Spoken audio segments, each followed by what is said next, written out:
ada ibadah-ibadah yang secara khusus memang tidak dijalankan di luar Ramadan, ya kan? Dan Allah sendiri melipat gandakan.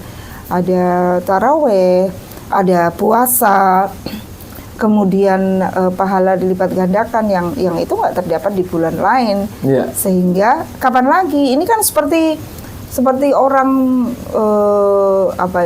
kita bekerja terus kita punya pimpinan. Inilah saat refleksi. Hanya 1 bulan di dalam 12 bulan itu, ya kenapa kita nggak gunakan sebaik-baiknya? Karena Nabi sendiri pun mengajarkan puasa itu adalah pelepasan dari itqum minan nar, ya kan, dilepaskan kita dari neraka. Kalau kita mengisinya dengan yang baik, kalau kita juga mengisinya kalau pancet aja ya belum tentu dapat itu. Ya nggak ada kenaikan namanya, nggak ada progres bagi orang mukmin. Orang mukmin kan harus naik ya. Ketika iman tuh dikatakan iman itu naik dan turun, misalnya kita menaikkan dengan melakukan amalan-amalan yang baik gitu. Oke. Ibu, kita ngomong tentang bulan yang penuh rahmat ini gitu, bulan baik gitu, tapi kita juga perlu menjaga apa yang masuk ke tubuh kita. Halal haram, jelas lah ya ukuran halal haram itu, tapi kan di zaman sekarang ini misalnya kita kan nggak tahu Bu, sebenarnya makanan yang halal itu benar-benar halal apa tidak gitu kan, karena kita nggak menyembelih sendiri misalnya gitu, atau uang untuk membelanjakan makanan itu dari mana dan seterusnya gitu. Kalau menurut Ibu gimana sih Bu cara menjaga kehalalan masakan atau makanan yang kita konsumsi itu Bu? Nah, kita beruntung itu karena kita hidup di Indonesia ya yang mayoritas Muslim. Sebenarnya tidak kebalikannya ya, tidak beruntung kalau tidak hidup di Indonesia, enggak juga. Tapi maksudnya ada prosedur-prosedur yang lebih mudah karena sudah dipastikan itu ya. Di Indonesia ini kecuali sebenarnya yang jelas kita ketahui haramnya atau dari bahan haramnya itu kan semuanya sebenarnya halal. Semestinya negara seperti Indonesia itu mestinya kayaknya kok perlunya mengeluarkan label haram ya daripada halal gitu. Oh, menarik itu. Jadi justru keharaman itu yang perlu diukur ya Bu ya?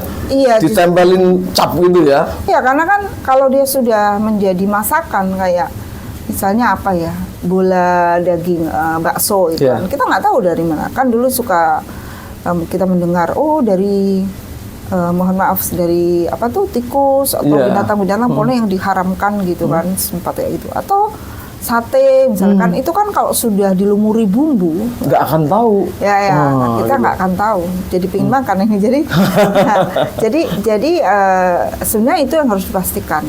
Maka toko atau warung atau restoran yang menjual itu kan harus ada stikernya. Saya sih melihat beberapa di restoran udah ada kayak gitu. Tapi kan restoran, gimana dengan warung-warung kecil gitu kan, yang kita nggak mengerti, nggak bisa memastikan gitu. Kecuali yang kita langgannya, misalnya dekat rumah atau apa gitu.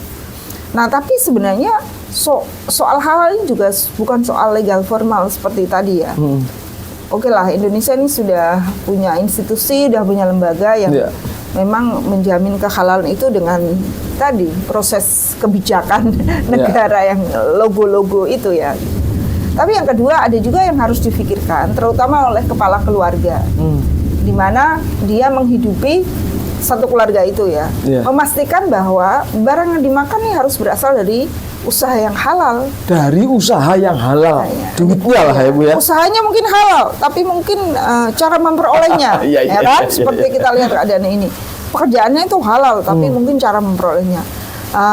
Berjualan itu halal, tapi kalau berjualan barang yang goror, yang tadi misalnya ada oplosan itu merugikan konsumen kan, itu berarti bagaimana hasil dari itu.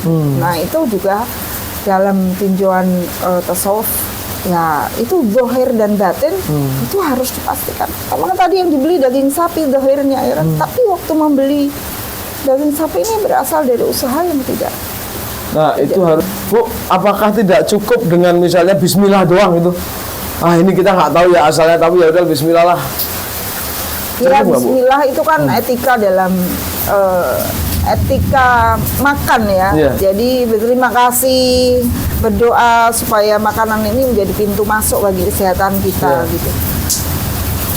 Tapi memastikan itu kan ada proses, ada investigasi. Ada ikhtiarnya lagi itu yang Iya, Ibu bilang di awal ya.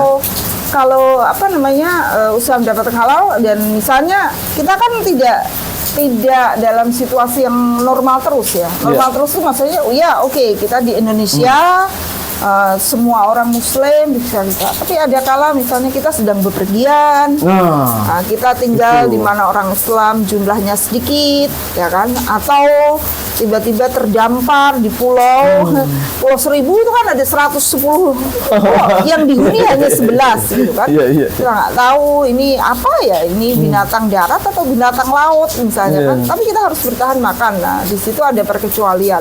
Tapi kalau di tempat ramai di mana kita tidak bisa melakukan proses mengecek barang atau materi yang kita makan, itu makanan ataupun yang kita pakai, itu kita ikut perintah Nabi saja.